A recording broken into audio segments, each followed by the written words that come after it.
Hello everyone, I am Jeremiah. I'm well known as Presidomath. You are welcome to the Making of the Mathematician series. Now today we want to be looking at a logarithm to base 1 of x, where s is coming from the set of real numbers. Then the second one will also be showing that 0 factorial is equal to 1. These are the two things we're going to be doing in this video, okay? Now, the first one, I have log base 1 of x. Now, I claim that log to base 1 of x is equal to r. That is equal to the set of real numbers where when s is 1. Then I said it's not defined when s is 0. Or another thing I wanted to put there is it has no solution. And the last one, the answer is infinity when s is otherwise. That is when s is different from 0 and 1. The answer is infinity. Now let's look at what we want to do. Log 1 base s. Let's say the answer is y. That is what we want to prove. We want to prove what I wrote here. Suppose the answer is y. Now, if we want to write logarithm in indices form, this one will imply 1 raised to power y is equal to x. Whenever you have a logarithm problem and you want to transform it to indices, this is a way of transforming it. Now when s is 1, now suppose s is 1. Suppose s is equal to 1. As you can see, when s is 1, that is the first one I want to do. So that means I will have 1 raised to the power of y is equal to 1. And what does that mean? One can take any value actually. 1 raised to power anything, no matter what, is still 1. In fact, even if y is a complex number, maybe y equal I, 1 raised to power I will also be 1. So in this case, this is true for every value of r, that is for every element in the set of the real numbers. So that is for the first case, 1 raised to power 10, 1 raised to power 0, 1 raised to power negative any number. The answer will still be 1. So that is for the first one. So I'm done with the first proof of the question. So I've gotten this. So I've gotten y to be in r. Now let's move to the second one. So for the second one, of course you can see that I have already written the proof. Suppose s equals 0. So I will have 1 raised to the power of y to be equal to 0, and there is nothing you will raise to the power of 1 that will give you 0. Even 1 raised to the power of 0 is 1.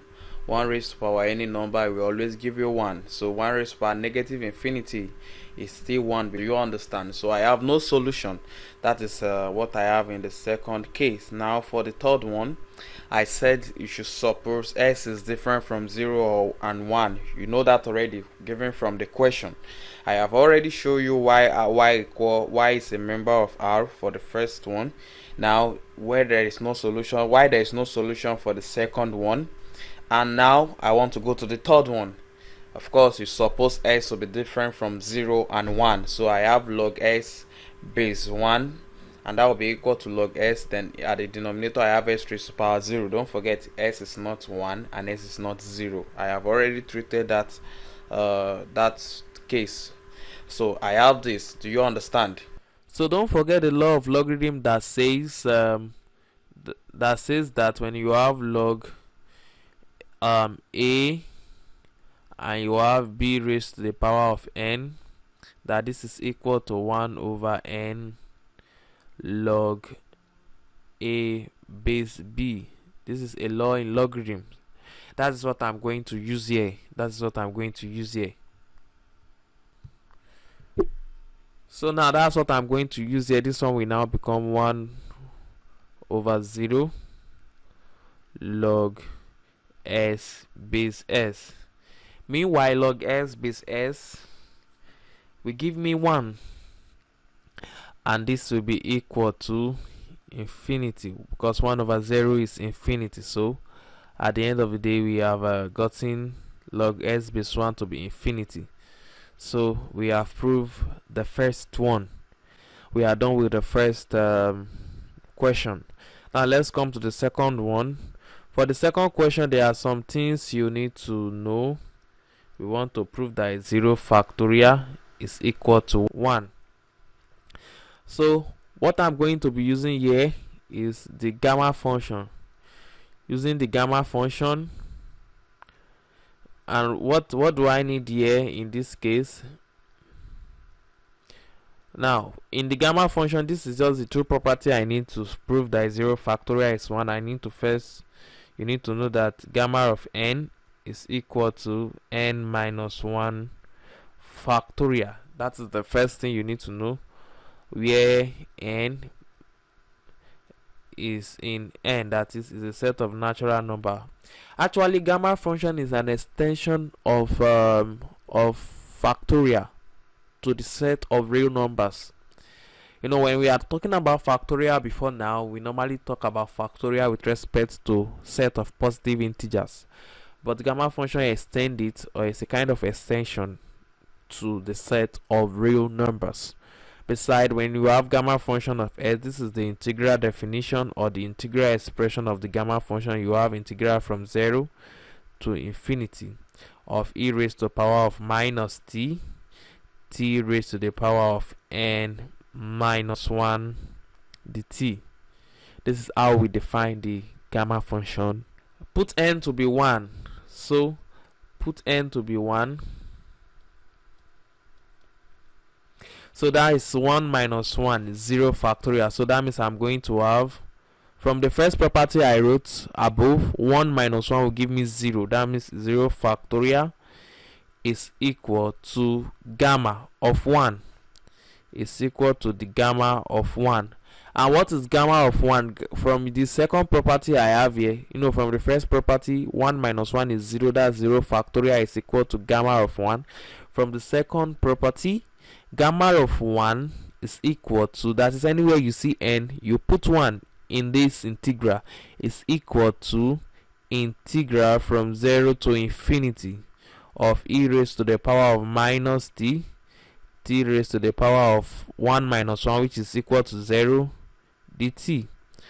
And integral, I have integral of 0 to infinity of e raised to the power of minus t dt.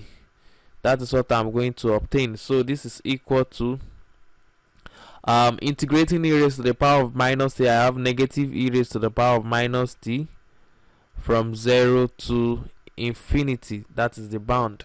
So this is equal to minus e raised to the power of negative infinity minus e raised to the power of 0. So as you can see, e raised to the power of negative infinity will give me 0, minus anything raised to the power of 0 will give me 1. So the answer is 1. So thus 0 factorial is equal to 1. So this is the question you are going to be solving. It is your turn to show, that is, it is your turn to prove now. Using the gamma function, compute 1 over 2 factorial. I would like you to try your hands on it and solve. You will need some properties of the gamma function to solve this correctly.